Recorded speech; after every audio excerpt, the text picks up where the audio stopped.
tujifunze watu watatu. Ahanye kuri uku kwigana tubwirwa ngo twigane abantu batatu. Wa kwanza ni huyu Yesu mwenyewe. Uwa mbere ni uyu Yesu bwiwe, mkombozi wa ulimwengu, umucunguzi w'isi.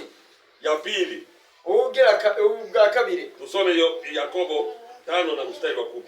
Yakobo 5 ku murongo w'10.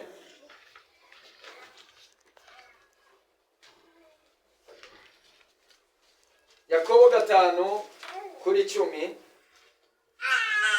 turasoma mu izina rya Yesu avuga ngo abavugishijwe mu izina ry'Umwami Imana bababere icyitegererezo bene data cyo kubabazwa no kwihangana. Amen. Tufuate imani ya manabii, dukurikire ukwizera kw'abavugishwa n'Imana. Manabii walizungumza na Mungu, abavugishwa n'Imana bavugana n'Imana, na Mungu aliwaambia vile wanavyostahili kuishi, kandi Imana yarababwiye uko bakwiriye kubaho, na ni hayo tunastahili kufuata, kandi ibyo nibyo dukwiriye kwigana. Ndivyo Biblia inavyosema. Uko niko Biblia ivuga. Mnajua imani ya manabii?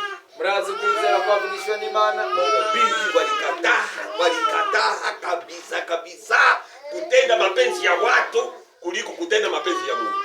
Abavugishwa n'Imana baranse by'ukuri gukora ibyo abantu bagomba mu gishingo cyo gukora ibyo Imana igomba. Jambo lao la kwanza, ikintu cya mbere, wampendeze Mungu, bahimbara Imana.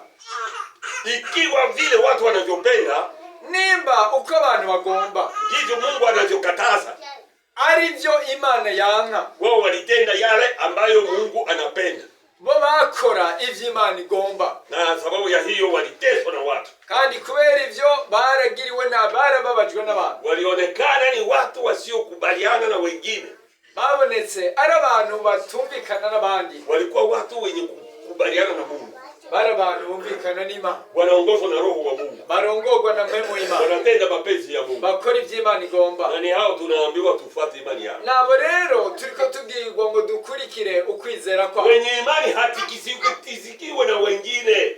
Nuko uwo kwizera ntabwo anyiganzwa n'abandi, hatikizwe na wengine, ntaza nyiganyizwa n'abandi. Mwenye imani uwo kwizera anaangalia kilicho mbele yake ni nini, araba ikiri mbere yiwe cyari cyo ni Mungu, ni Imana, na vya Mungu ndivyo anavyoambatana navyo daima. Ivyo Imana nivyo yifatanya buri mwanya. Huyo ndiye mwenye imani, uwo niwe wo kwizera, afise ukwizera. Mwangalie Shadraka, Meshaki na Abednego. Raba Shadraka na Meshaki na Abednego. Shadraka, Meshaki na Abednego. Shadraka, Meshaki na Abednego walitishwa, baratewe ubwoba, moto ukawekwa, umuriro ushigwaho.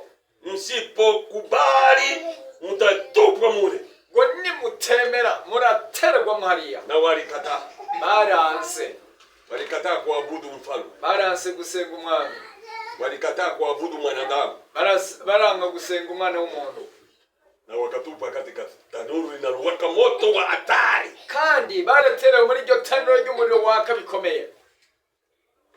Ilikuwa prison ya kuchoma waasi wa mfalme, ryari bohero ryo guturira abagarariza umwami. Na mfalme alipozungumza na wao vijana watatu, mwami amaze kuvugana na iyo misori itatu, wakasema sisi hatutaabudu sanamu. Bo baravuga bati ntidushobora gusenga ico gishushanyo. Wakati ngoma zinapigwa na ninyi hampigi magoti, ati ingoma n'ibindi bivuzwa namwe nimufukame kuabudu Mungu wangu, ngo musenge Imana yanje. Mungu nani huyu mwenye ataokoa na mikono yangu? Mbega ni Imana iyihe ishobora kubakiza mu kuboko kwanje? Alimwambia ndio. Aramubwiye ati nivyo, akitaka anaweza, asipotaka lakini sisi hatuabudu sanamu yako. Ibigombye bishoboye, nitabigomba nta kundi. Ariko walikuwa vijana mashujaa, bari abasore babahize wenye imani, bafise ukwizera.